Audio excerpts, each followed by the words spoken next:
मैं बताने वाला हूँ आपको भूतिया घर जो 500 साल पुराना है। चलो आइए आपकी कहानी सुनाता हूँ। तो गाइस देख सकते हो सामने की तरफ ये घर है वो। तो गाइस ये घर 500 साल पुराना है। यहाँ पर 3 लोगों की मौत हो चुकी है गाइस। ये घर यहाँ पर जो है फांसी लेके मर गए थे। चलो आपको दिखाता हूँ।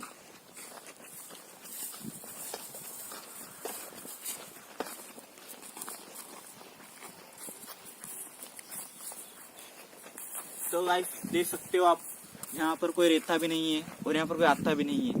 और गाइस हाँ, सबसे बड़ी बात तो ये कि गाइस यहाँ पर मौत क्यों हुई थी। गाइस ये है 500 साल पुरानी। तो गाइस यहाँ पर लड़ाई होने के कारण 3 लोगों ने यहाँ पर फांसी लेके मौत ले ली थी।